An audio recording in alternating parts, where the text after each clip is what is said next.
Welcome, everyone, to another episode of Webcam Wrestling. This is a very early morning Webcam Wrestling taking place after Fastlane 2018. And last night I saw the final pay-per-view before WrestleMania 34, and I'm gonna be honest, it was better than I thought it would be. You know, we have pay-per-views, like WWE pay-per-views nowadays are just so all over the place on terms of quality and on terms of how good it's gonna be. Like even shows that are booked really well and actually have like a lot of build up and I'm excited for really good matches, and then sometimes they just don't live up. And then we have pay-per-views like this where SmackDown has been boring as shit for a while, and yet this was still a pretty damn good pay-per-view despite the lack of booking or anyway, let's just get into these matches. The pre-show match I did not watch. I don't give a shit about Breeze Angle and Ty Dillinger versus Mojo, Chad, and Gable. That sounds like the worst match of my life. But if it was good, I apologize. The opening match was Shinsuke Nakamura versus Rusev Day. It's an interesting match, this one, because Rusev I feel like has to be on the card for pay-per-views now, just because how over Rusev Day is, and Nakamura obviously is gonna win because he's in the WrestleMania match against Styles, which is confirmed, spoilers. But this match, it was actually really fucking good for all things considered. Like these guys, I didn't think they'd work this well together, but they worked really well. And the crowd was really into it, chanting Nakamura and then Rusev Day. I thought that was like a fun dynamic. Like there's a babyface heel like much more obvious story here, but there's a more complex thing of people really like Nakamura, but Rusev Day is really over, and they use that to its advantage. I don't know what's going on with my coloring on this webcam, by the way. I'm trying to position my face to somewhere where it won't look like I'm just like a silhouette. I don't know what to do about that. Here, if I move the light, no, it's getting worse. This is the problem of doing these live fucking on the webcam. There, that's good. So the next match, which Nakamura won that match, by the way, very obvious, but nothing wrong with that. The next match was Randy Orton versus Bobby Roode for the United States Championship, and I had no idea who was gonna win this one. I could easily see Randy win it. I could see Bobby winning it. Bobby hasn't even had the title for that long. The only person he's feuded with is Randy and Jinder, and that's obviously just going to continue to WrestleMania. So, I wouldn't have been surprised if Randy won, and then they get to, either trade back at Mania, or he gets to, Randy just gets to look like a fucking badass at WrestleMania. It is what it is. But we had Bobby, Randy, pretty clean match. Randy won. Not the choice I would have gone with it, but at the same time, I'm not that upset by it. I do think at times like these, you need to let Bobby do something so he doesn't lose all heat, doesn't lose all of the steam that is kind of behind him at this point, because he came in, he's won his first championship, pretty high profile rivalries, going to Survivor Series. All he needed was to just have a good match at Mania, which if he can get the win, get the W, I'll be happy. If he can win back that belt, which I don't like the idea of Randy having the belt for like 30 days, but at the same time they're obviously the way they're hyping it, like, oh, he's never won the United States Championship before, was very obviously like, oh, so that's your excuse to just kind of put him just throw the belt at him for no reason. Okay, that works. Whatever. And then Jinder came out. He tried to attack Orton after his win, and then Bobby got a little bit of his heat back, by beating up Jinder, and then for good measure, just planting Orton with a glorious DDT. Um, you know, doesn't make him look that strong. He still lost clean to fucking Randy Orton. Just because Randy's got a new fucking jacket and haircut, he gets the fucking W. But, you know, I'm not that beat up by it. I like Randy. I just wish he wasn't around as much. The next match was a filler tag team match between Natalya and Carmella versus Becky and Naomi. And, like, I don't know if, like, because Carmella might be winning the briefcase, or might be winning the title in the next couple months or so, that we were just gonna, because she's not gonna cash in on Charlotte or Asuka at WrestleMania. That's kind of a given. So it was kind of just like, oh, who is she gonna cash in against? She could cash in on Raw if they would do that, or whenever. It's so hard because now that Asuka might be going for the SmackDown belt, that belt is kind of like locked in for at least another like 6 months after she wins the belt. So I feel like Carmella might just go to Raw and use up that briefcase. I don't know what else they could do with her. You know, I don't think they planned this far ahead. But you know, Becky took the fall. I didn't like that. I don't know what the fuck she was wearing, by the way. It looked like Seth Rollins' pants. It was gross. I didn't like it. Um, anyway, though, the match itself, you know, not bad. Not bad. Just a filler match. Nothing too special. And the match after that was the Usos versus the New Day for the SmackDown Tag Team Championships. And by the way, I have to give big credit to whoever was editing the hype promos or the hype videos for these things this week because they fucking killed it. Each hype video made me actually invested in the match. And, you know, this one didn't need it because this rivalry with that one promo alone, you know, was sold. But it was a really good match. Usos and New Day are obviously, like, amazing together. They kill it every time. I fucking love them. I fucking love both these teams.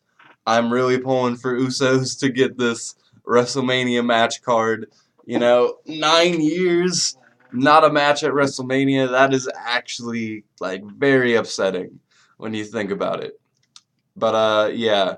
This ended in no contest. The Bludgeon Brothers came out, you know, because I was wondering how are they going to insert the brothers in this. And I was like, okay, they just ended in no contest, which, you know, keeps both teams strong, but at the same time, I like decisive finishes for pay-per-views like this. But we didn't get that. We get the Bludgeon Brothers, but I think I was okay with it just by how fucking strong they looked with the crazy things they were pulling out of nowhere. You know, first thing, just big boot to Big E. Just whacking them with the hammers. Throwing everyone around like how he threw Kofi into the corner was just, oh my god. And then they did the crazy things, like he would slap Luke Harper and then just scoop slam him onto the Usos. And then when Rowan went up for the splash, he like threw him down. Those were like really cool spots, and then obviously whatever happened to Xavier. I don't know if he's actually injured or if that's just a um, really well worked moment, well worked injury, I should say. I want to say it was fake just because they had like Xavier twitching like that, but at the same time, like if someone's so fucked up that they're like legit ass twitching and having like a fucking seizure, they're not gonna film that like they did. They were filming the fuck out of Xavier. I don't know, like if he's actually injured, they wouldn't do that unless he like actually like I don't know. Like I watched the slam, like it was a hard ass slam. Like you get some fucking whiplash from that, but I don't like know if he like landed awkwardly enough to warrant like an injury. But you know, he hit it fucking hard. They were hard styling the fuck out of these guys. They were fucking brutal. I'm kind of pulling for the brothers versus the Usos at Mania. I think that's kind of the most obvious thing we could do here. I kind of want the Usos to win. Like if we could just hype these guys up as like a serious villain. I just want the Usos to win at Mania, but at the same time, I really fucking want Rowan and Harper to get anything because they've been around for a minute and they haven't got nearly enough of what they deserve. I want Luke Harper to be a world champion one day. I'm really pulling for that, but it's not likely to happen. But we get Jinder Mahal as a champion. Like, what the fuck? But yeah, that was that match. It was a good match. Otherwise, I really liked how Usos and New Day, like, they were copying each other's moves, and they're so seamless in the ring by now. Okay, the next match was Ruby Riott versus Charlotte, and, Ruby Riott getting this big entrance despite not having, like, a taunt or anything to kind of go along with the entrance. I hate when people just walk out like that. But, Ruby Riott, again, very amazing hype package for this one. I was really fucking invested. I was really into it. And the match itself lived up to the hype package and just the overall, like this is a rivalry kind of like months in the making. So the fact that it led up to actually a pretty damn good match, it was pretty cool. Ruby Riott could have looked a little bit stronger. I think this was a very obvious. Oh, Charlotte's gonna win clean. You could have had that. I would have been happier with that. She tapped out to the figure eight. They had me for a couple moments. They really did, and I think just the fact that they had me for a couple moments makes Ruby look better in general. So there's that. Pretty good match. Followed up with Asuka coming out in the end. I really am hyped about that because once they started, the whole Nia Jax thing on Raw, I was like, okay, so it's gonna be Charlotte and Asuka because I don't know who else Charlotte would fight other than like Carmella. Like if Carmella won the belt and then they just went back and forth. So that leaves the question, like when Carmella's gonna cash in. But we'll get into that. Asuka came out, just kind of like stripped and pointed. That's all she did. But they had really like just cool chemistry. Like I feel like stare downs nowadays are so like not only commonplace, but just kind of like yeah, they're gonna stare at each other. I've seen like Triple H stare down 100 dudes. I've seen John Cena stare down like 50 dudes. It gets old after a while. But this one, like, just the way Asuka was kind of like this weird, jittery, like, energy ball. And Charlotte, she just came out of this match and she's kind of like, what the fuck? Like, okay, I'll fight you at WrestleMania, Jesus, if I have to. But at the same time, like, not looking a little worried enough that, like, it's cool. But, yeah, I hope Asuka wins that match.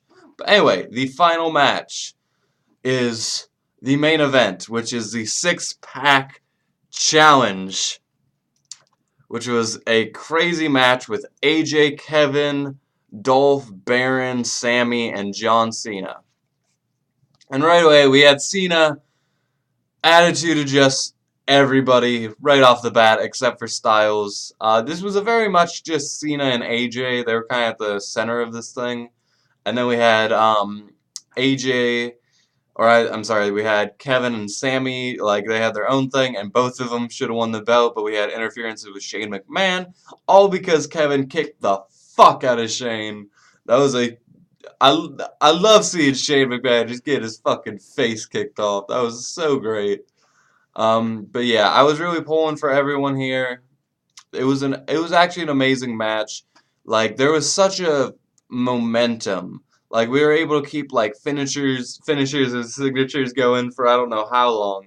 I do kind of hate that it was just like Cena gets to attitude adjust everybody, and he gets to do that like double attitude adjustment thing he's been doing.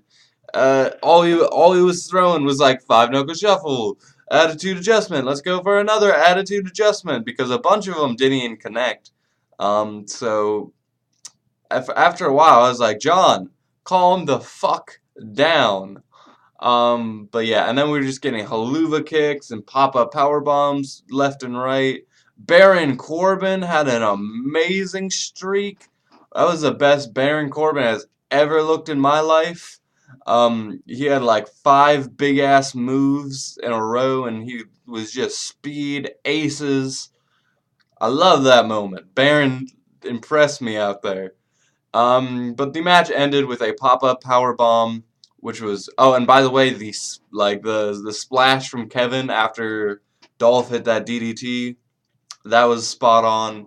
But the match ended with a pop-up power bomb, which was followed up with AJ, who was previously attitude adjustment into the table. So he was out for a while, then he just came in out of nowhere. Phenomenal forearm to Kevin. Kevin's already been like dealt serious pain by now, so him losing to that move is not a big deal.